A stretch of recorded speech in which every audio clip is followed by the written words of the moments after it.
बिस्मिल्लाहिर्रहमानिर्रहीम। इय्याका नअबुदु व इय्याका नस्तईन।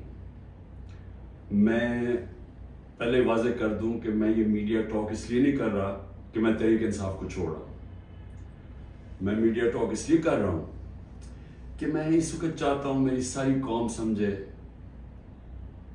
कि मेरी तरह का आदमी सियासत में क्यों आया और उसने ये इतनी लंबी 27 साल की स्ट्रगल क्यों की और वो उसके खदशात क्या हैं कि ये मुल्क मेरा किस तरफ जा रहा है। तो मैं सिर्फ अपनी कौम के लिए बताना चाहता हूँ कि मैं 18 साल का था जब मैं पाकिस्तान क्रिकेट टीम में खेलते हुए इंग्लैंड गया। उसके बाद मैंने वहाँ 4 साल पढ़ाई की और उसके बाद मैं प्रोफेशनल क्रिकेट खेलता था गर्मियों में इंग्लैंड में और सर्दियों में पाकिस्तान होता था या फिर दुनिया में क्रिकेट टूर करता था। तो इस टाइम पे मैं जो बरतानिया का सारा सिस्टम था वो मैं पूरी तरह समझ गया। यूनिवर्सिटी में भी मैंने पॉलिटिक्स पढ़ी थी और पॉलिटिकल हिस्ट्री पढ़ी थी, पॉलिटिकल साइंस। तो मुझे वो पूरी तरह समझ आ गई कि वहाँ का सिस्टम क्या है और पाकिस्तान का सिस्टम मुझे पता था, मैं यहाँ बड़ा हुआ था। तो मेरा जो तजर्बा जो इस दौरान जो मैंने वहाँ उनके सिस्टम को अंदर से देखा, ये बहुत बड़ी वजह मेरी पॉलिटिक्स में आने की वो थी। तो मैंने क्या देखा? मैंने ये देखा कि उस मुल्क की जो सबसे बड़ी खूबी ये थी कि वहाँ कानून की हुक्मरानी थी, इंसाफ था, रूल ऑफ लॉ था। और मेरा सारा जो बरतानिया के पाकिस्तानी थे उनसे मेरी मुसलसल मुलाकातें रहती थी, क्योंकि वो मैं क्रिकेट खेलता था, वो क्रिकेट मैच देखने आते थे। जब मैं मैचेस खेलता था, जो पाकिस्तानी इंग्लैंड के अंदर थे वो मैचेस पे आते थे, तो मेरा इंटरेक्शन था उनसे। तो मैं जो ओवरसीज पाकिस्तानी बरतानिया में खास तौर पे उनसे फिर मेरा बड़ा करीब इंटरेक्शन रहा। तो मैं अब आपको बताना चाहता हूं कि फायदा क्या होता है जब एक मुल्क में कानून की हुक्मरानी होती है, इंसाफ होता है। वो शुरू उनकी कहानियां ये थी कि वो मजदूरी करने जाते थे, क्योंकि बरतानिया में मजदूरों की कमी थी। तो उन्होंने ज्यादा मजदूर दुनिया में से और मुल्कों से भी बुलाए, जिसमें से पाकिस्तानी भी गए, मजदूरी शुरू करते थे। क्योंकि वो एक ऐसा मुल्क जिधर इंसाफ का निजाम था, लेवल प्लेइंग फील्ड थी, वो पैसा कमाते थे। वो फिर उस पैसे से छोटी सी दुकान खोल लेते थे। वो करते करते वो माशरा उनको मौका देता था ऊपर आने का। और वो क्यों देता था? क्योंकि जब एक माशरे के अंदर इंसाफ होता है, वो आपके हकूक की हिफाजत करता है।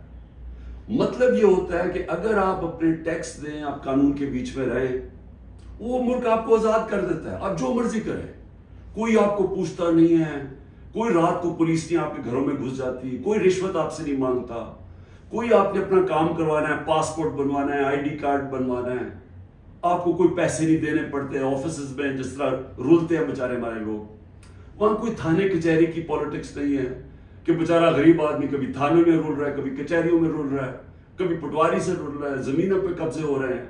और सारा वक्त उन बेचारों को सिफारिशें चाहिए थी। इस मुल्क के अंदर सबसे ज्यादा जो पॉलिटिक्स में जो हमारे एमएनएस और एमपीज हो, उनका सबसे ज्यादा काम क्या होता है? लोगों की सिफारिश जाके गवर्नमेंट ऑफिस में जाए। वहां क्यों नहीं होता? क्योंकि वहां इंसाफ है। ये समझना है पाकिस्तानियों आपने, इंसाफ इंसानों को आजाद करता है हकूक देके। इंसाफ आपको ताकतवर से तहफ़्फ़ुज़ देता है।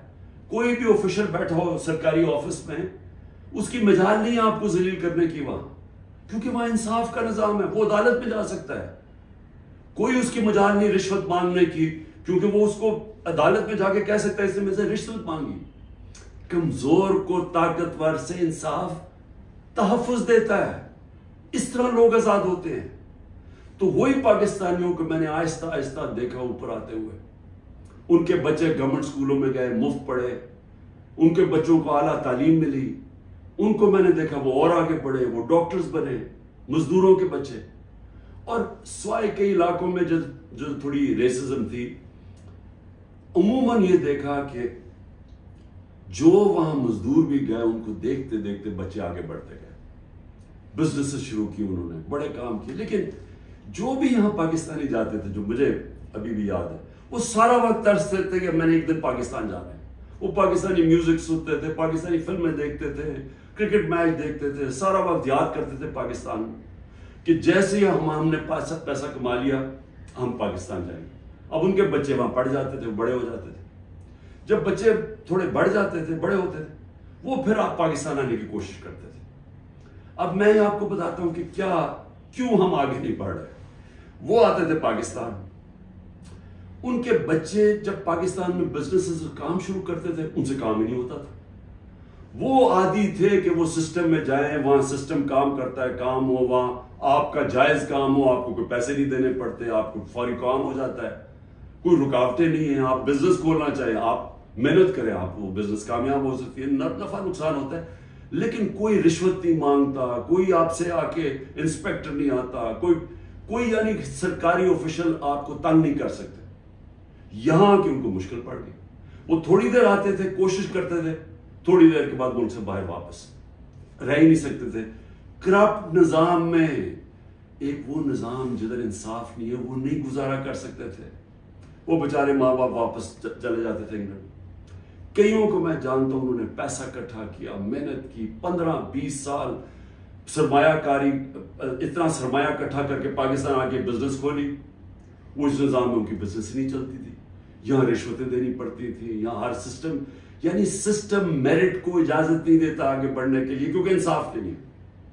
और वो यहाँ तबाह हो के, मैंने देखा लोग यहाँ फ्रॉड हुए, उनसे हर जगह जमीनों पे कब्जे हुए, उनके घरों पे कब्जे हुए। जब वो वापस आते थे पीछे कब्जा हो जाता था, तो होता क्या था, वो सारे फिर वापस चले जाते थे। और आखिर में ये उनको पता चला कि पाकिस्तान में हम बिजनेस नहीं कर सकते। अब 1 करोड़ पाकिस्तानी है, अब ये जरा आपने सुनना है, 1 करोड़ पाकिस्तानी बाहर बैठा है। सिर्फ बरतानिया अमेरिका में जो 16,000 पाकिस्तानी अमेरिकन डॉक्टर्स हैं, 16,000, उनकी नेटवर्थ, जो उनकी टोटल उनकी जो दौलत है 16,000, 200 अरब डॉलर है। 200 अरब डॉलर उनकी नेटवर्थ है। जो 10 पाकिस्तानी सबसे अमीर हैं इस वक्त अमेरिका में, पाकिस्तानी अमेरिकन, 25 अरब उनकी नेटवर्थ है डॉलर्स। सिर्फ जो पाकिस्तानियों को यहां समझते हैं कि यहां हालात अच्छे नहीं हैं, जिन्होंने दुबई में, इसमें हलाल का भी पैसा हराम का भी है, सिर्फ दुबई में उन्होंने जो प्रॉपर्टीज ली हुई हैं 20,000 पाकिस्तानियों ने, वो 10.4 अरब डॉलर की प्रॉपर्टीज ली हुई है। हम 6 अरब के पीछे, डॉलर के पीछे, IMF के पीछे भाग रहे हैं। तो मैं ये सिर्फ आपको क्यों बता रहा हूं, हमारा मुल्क, अल्लाह ने सारी नेमतें दी हुई हैं इसको, ऐसा मुल्क दुनिया में नहीं है। हर किस्म की, यानी 12 मौसम है, ऊपर से नीचे जाए बदल जाता है, मुल्क बदल जाता है, इसमें हर कुछ उग सकता है। ज़रख़े ज़मीन है, उसको हम सही इस्तेमाल नहीं कर पा रहे। लेकिन जब तक हम इंसाफ का निज़ाम नहीं ठीक करते, हम इस मुल्क में इस दलदल में घुस रहे हैं।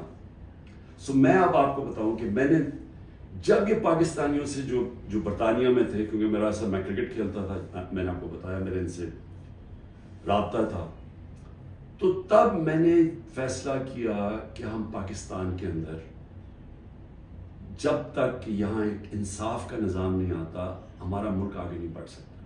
क्योंकि इतना बड़ा सरमायाकारी हो सकती है ओवरसीज पाकिस्तानी से, लेकिन वो आते ही नहीं है पाकिस्तान में, वो सिर्फ अपनी रेमिटेंस भेजते हैं, जो असल तो सरमायाकारी से मुल्क ऊपर जाता है। तो मैंने फिर तहरीक इंसाफ बनाई 96 में, और उसका नाम था इंसाफ की तहरीक। उसकी नजरिया क्या था, इस्लामी फलाई रियासत। वो नजरिया किधर से लिया, जो करारदाद पाकिस्तान है, ऑब्जेक्टिव रेजोल्यूशन है, जिसमें मदीना के रियासत, उसके ऊपर, तर्ज के ऊपर उन्होंने इस्लामी फलाई रियासत लिखी। क्योंकि इस्लामी फलाई रियासत हमेशा मुसलमान मदीना की रियासत की तरफ सोचता है, वो दुनिया की तारीख की पहली फलाई रियासत थी। हमने उसका वो ऑब्जेक्टिव रखा कि ये हमारा गोल है, और मैंने अपनी पार्टी लॉन्च कर दी। अब मैं ये इसलिए आपको बताया कि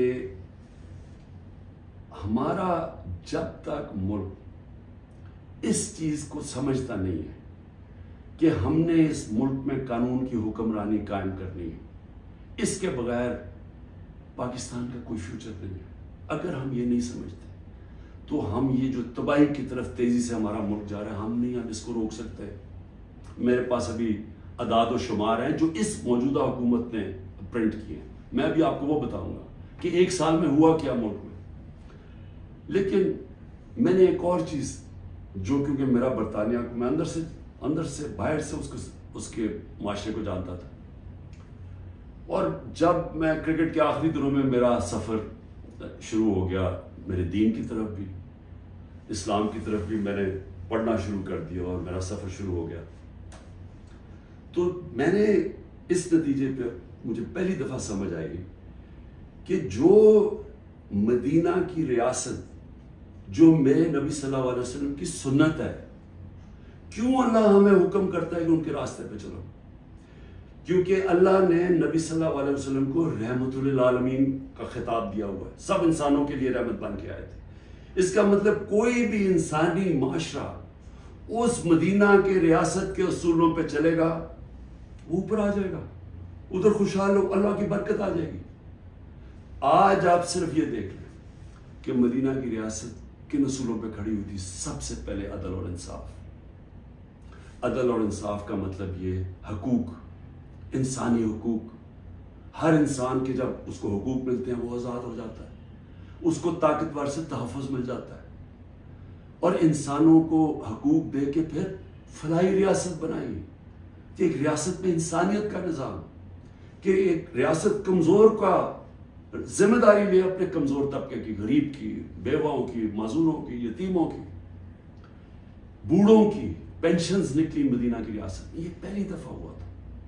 तो दोनों आज जिन जिन मुल्कों में ये बुनियाद रखी गई है इंसाफ पे, मेरिट पे, फलाई रियासत, इंसानियत के ऊपर, जिधर तालीम के ऊपर जोर दिया जो मेरे नबी सल्लल्लाहु अलैहि वसल्लम ने दिया, वो सब आगे निकल गई हैं। आप एक एक मुल्क देख लें जो आज खुशहाल है, वो सब ये वही उसूलों पे वो खड़े हुए हैं, क्योंकि रहमतुल लिल आलमीन थे कि जो उनकी सुन्नत पे चलेगा उसको अल्लाह उस माशरे को बरकत बख्शेगा। अब हम पाकिस्तान पे आते हैं, मौजूदा पाकिस्तान में। देखिए, जो इस वक्त पाकिस्तान में हो रहा है ना, ये हर चीज जिसके लिए, हर वो असूल जिसके ऊपर पाकिस्तान बना था, आज उसकी नफी हो रही है। बदतरीन गुलामी हो रही है इस वक्त पाकिस्तान के अंदर। ना आजादी नाम की कोई चीज है, क्योंकि हकूक ही नहीं है किसी के।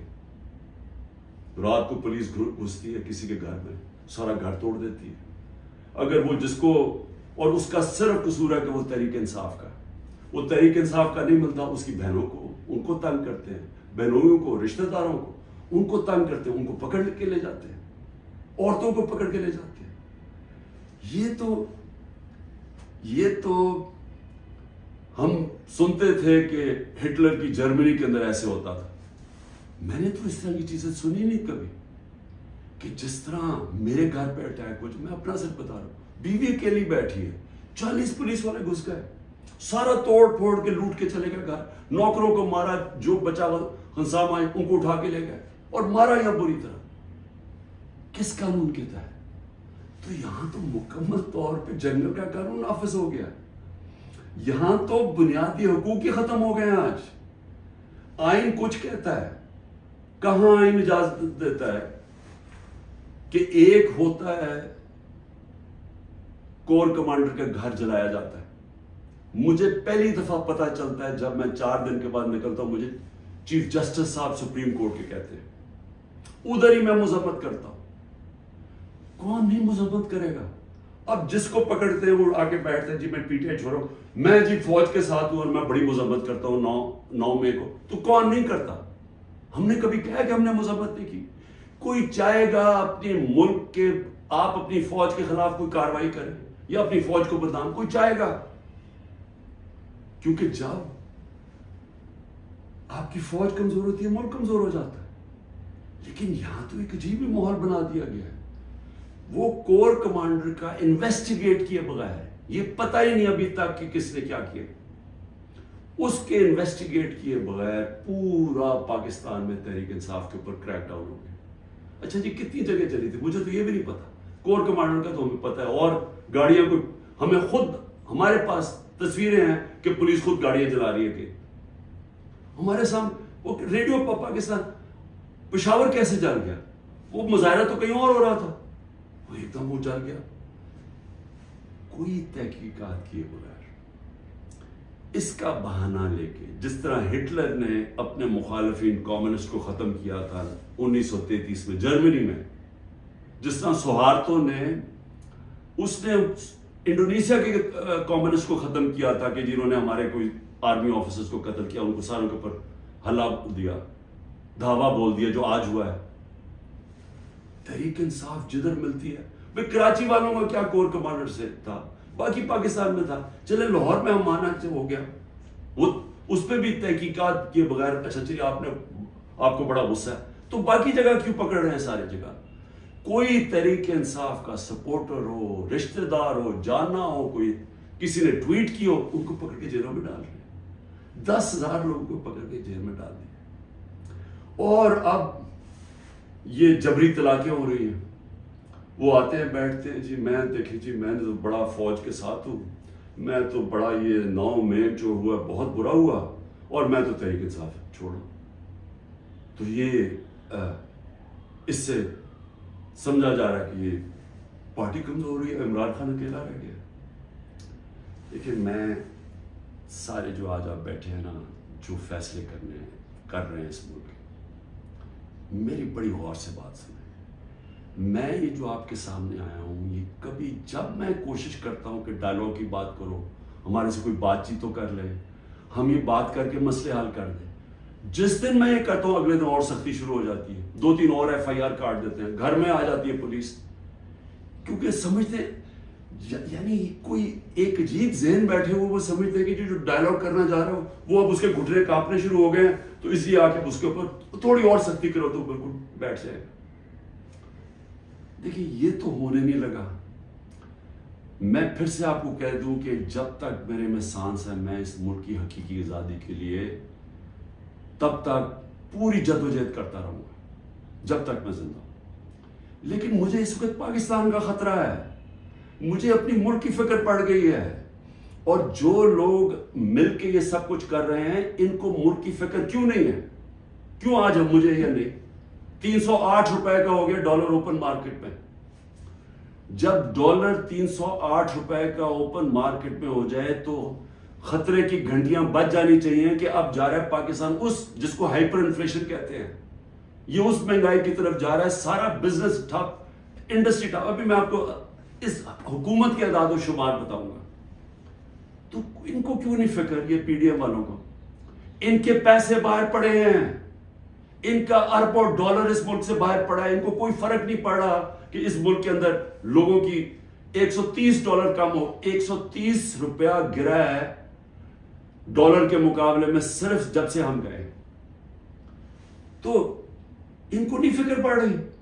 वहां लंदन में बैठ के आशियां, बड़े बड़ी गाड़ियां, बड़े बड़े रेस्टोरेंट्स में बैठे हुए हैं, शॉपिंग हो रही है हैरड्स में, क्योंकि डॉलर्स में या चोरी करके पैसा वहां ले गए। फिक्र हर उस पाकिस्तानी को होनी चाहिए जिसका जीना मरना पाकिस्तान में है। मैंने इमरान खान को जी ECL पे डाल दिया, शुक्र को मैं तो आपका शुक्रिया अदा करता हूं। मैं तो जाने नहीं चाहता मुल्क से बाहर, क्योंकि मैंने कोई बाहर मेरे पैसे बैंक अकाउंट्स कुछ नहीं पड़े हुए, मुझे तो ये मुल्क से प्यार है। तो इसलिए ECL उनको फर्क पड़ता है जिन्होंने जायदादें डॉलर्स में रखी हुई है बाहर, और उनको कोई फर्क नहीं पड़ रहा कि मुल्क तबाही की तरफ जा रहा है। जरा आप ये सिर्फ देख लें कि जब एक आदमी ने बंद कमरे में फैसला किया कि जनाब इमरान खान बहुत मुल्क के लिए तबाही कर रहा है और मैं इसको बदलना है, और उसने जब गवर्नमेंट गिराई, तो जरा सिर्फ मैं अब आपको इस हुकूमत की आदाद शुमार, हमारे पास जो फॉरेन एक्सचेंज रिजर्व्स थे, याद रखें रुपया मजबूत रहता है जब आपके रिजर्व्स ऊपर हो। 16.2 अरब डॉलर, आज वो हैं 4.5 अरब डॉलर। मनफी 72% हमारा फॉरेन एक्सचेंज गिरा। एक्सपोर्ट्स 13% गिरी है। रेमिटेंसेस जो बाहर से पाकिस्तानी डॉलर भेजते थे वो 13% गिरे। याद रखें ये हर साल हमारे बढ़ते जा रहे थे, हर साल पिछले साल से ज्यादा होती थी हमारी एक्सपोर्ट्स भी, रेमिटेंसेस भी, डॉलर ज्यादा आ रहा था। अब जब से ये आए हैं 13% दोनों नीचे चले गए बजाय ऊपर जाने के। इसका मतलब डॉलर कम आ रहे हैं पाकिस्तान में, कर्जे बढ़ते जा रहे हैं, डॉलर कम आ रहे हैं और हमने किस्तें भी दे दी। टेक्सटाइल एक्सपोर्ट जो हमारी सबसे बड़ी एक्सपोर्ट है, मनफी 14% गिर चुकी है। इंटरेस्ट रेट, अब बिजनेस काम कौन करेगा? हम जब थे 9.8 था, आज 21% है हमारा सूद। हमारा जो एक्सचेंज रेट है ऑफिशियल 180 कर लें, हमारा था जब हम गए 180 रुपए डॉलर था, आज 287 रुपए डॉलर ऑफिशियल रेट है और 308 पे पहुंच गया है ओपन मार्केट में। महंगाई के ऊपर बड़ा शोर मचा था। 12.7% थी हमारी कंज्यूमर प्राइस इंडेक्स। महंगाई की दो होती हैं किस्में, एक जिसको कहते हैं कंज्यूमर प्राइस इंडेक्स जो सीपीआई होती है, वो 12.7 थी, आज 36.4% है। पाकिस्तान की तारीख की सबसे बड़ी महंगाई। लेकिन उससे ज्यादा खतरनाक जो सेंसिटिव प्राइस इंडेक्स है वो 14.2 हमारे दौर में थी, आज वो पाकिस्तान में 42.1% है। पेट्रोल, याद रखें हमारे दौर में पेट्रोल 110 से 115 लीटर 110 से 115 डॉलर पे बैरल गई थी, आज वो 70-80 के बीच में है। यानी उधर से आके हमारे दौर में 150 रुपए लीटर पेट्रोल था, 145 रुपए लीटर डीजल था। आज डीजल पहुंच गया 260 रुपए और पेट्रोल पहुंच गया 270 रुपए। जब पेट्रोल मार्केट में नीचे, इंटरनेशनल तेल नीचे चला गया, तो ये आप जरा देखें तकरीबन 100 रुपए ऊपर गया। आटा जो हर आदमी को इफेक्ट करता है, हमारे दौर में 55 रुपए था केजी, आज वो पहुंच गया 136 रुपए केजी। 130% का इजाफा हुआ इसमें और ये आम आदमी को सबसे ज्यादा तकलीफ दे रही है। चावल 103 रुपए केजी था, आज 202 रुपए केजी है। 95% हमारा चावल की कीमत बढ़ी है, ये भी आम आदमी का। घी, इंटरनेशनल मार्केट में जो पाम ऑयल हम इंपोर्ट करते हैं वो आधा हो गया है। आज हमारे दौर में 468 रुपए केजी था, आज 603 रुपए केजी है, जबकि आधा हो गया इंटरनेशनल मार्केट में। और दूध 117 रुपए लीटर था, आज 170 रुपए लीटर। मैं और भी आपको बता दूं कि जिससे आपकी दौलत में इजाफा होता है, हमारी जो ग्रोथ रेट थी, यानी जिस रेट पे हमारी दौलत में इजाफा हो रहा था, जिसको जीडीपी कहते हैं, जीडीपी में इजाफा, वो 6.1% थी। आज वो चली गई है मनफी 0.2%, 0.2% पे चली गई। इंडस्ट्रीज, हमारी ओवरऑल इंडस्ट्री 6.8% पे बढ़ रही थी, आज वो -2.9% पे चली गई।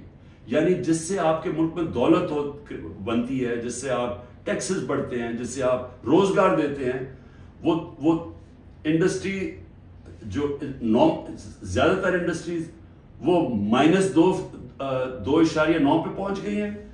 और जो लार्ज स्केल मैन्युफैक्चरिंग है, जिससे सबसे ज्यादा दौलत में इजाफा होता है, वो हमारे दौर में 11.9% पे बढ़ रही थी, वो आज -7.9% पे चली गई, तकरीबन 8% मनफी पे चली गई।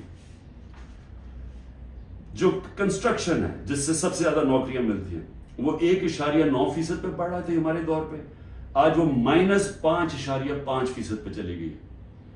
और फिर कॉटन, क्योंकि हमारा सबसे ज्यादा जो कपड़ा बनाते हैं हम, उससे हमारा इजाफा भी होता है, नौकरियां भी मिलती हैं, एक्सपोर्ट्स भी बढ़ती हैं, वो 9.2% पे बढ़ रही थी, आज वो -23% पे पहुंच गई है, यानी कि बंद हो रही है इंडस्ट्री।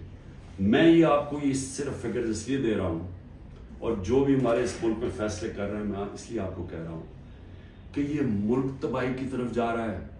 इनके पास कोई रोड मैप नहीं है। जितना जितना टाइम दे रहे हैं, ये मुल्क नीचे जाता जा रहा है। जिन लोगों के पास डॉलर्स में बाहर पैसे नहीं रखे हुए, उन सब के लिए तबाही आई हुई है। सारा तनख्वाहदार तबका आज तकलीफ में है।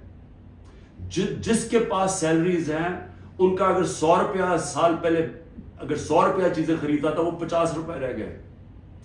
तो ये तो एक अजाब आने वाला है।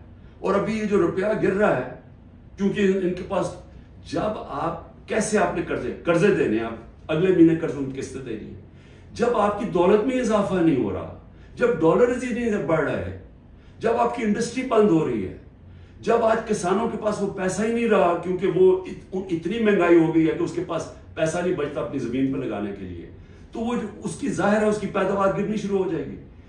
तो हमने किधर से कर्जे वापस करने?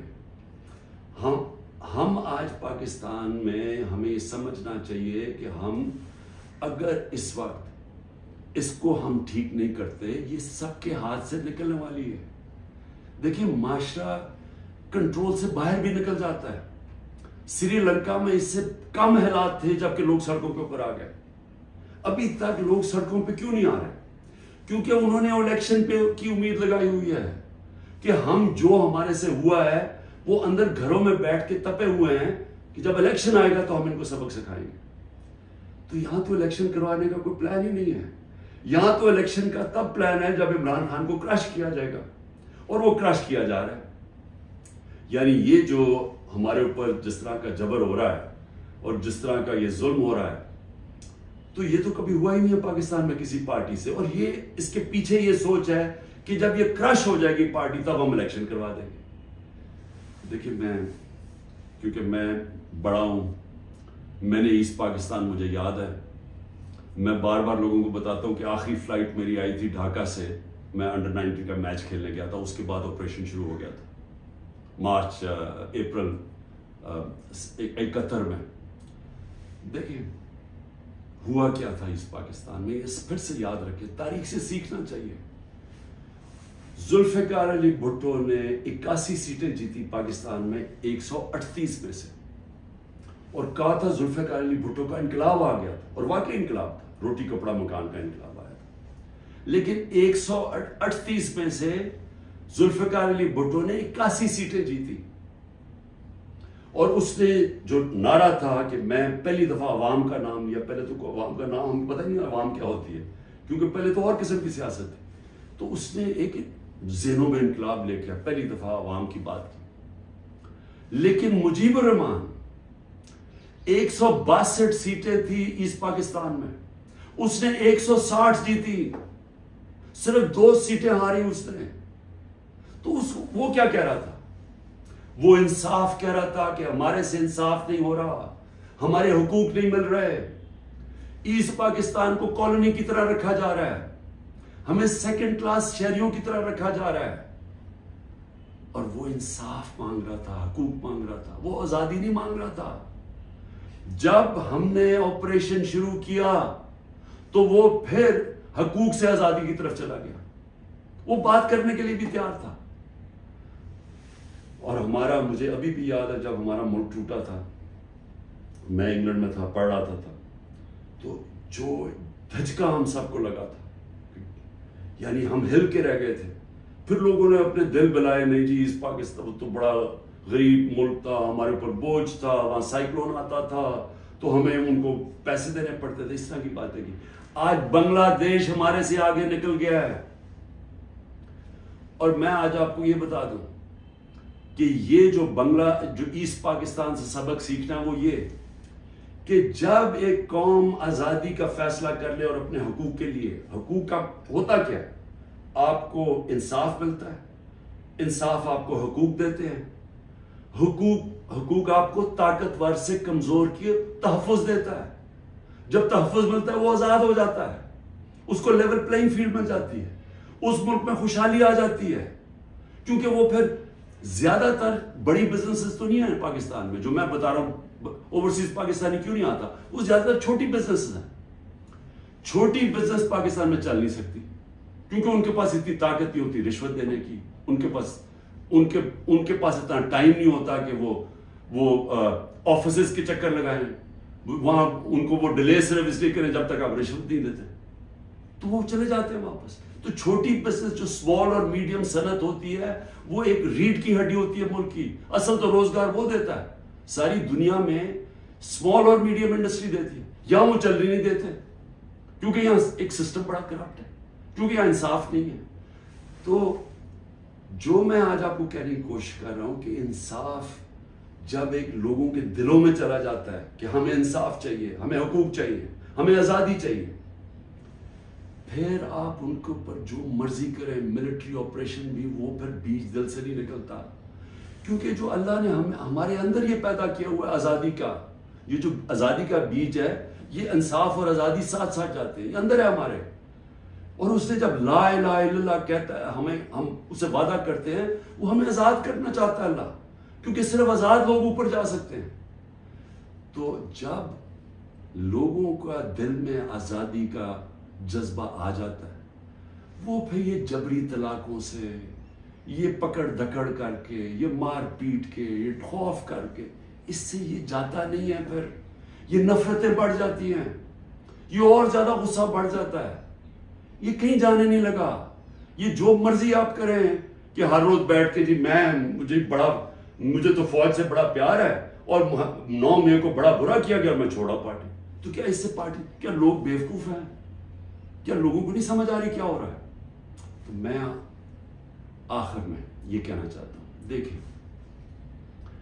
ये पाकिस्तान की इस वक्त जंग है, ये तहरीक इंसाफ को खत्म करते करते पाकिस्तान को तबाह ना करें।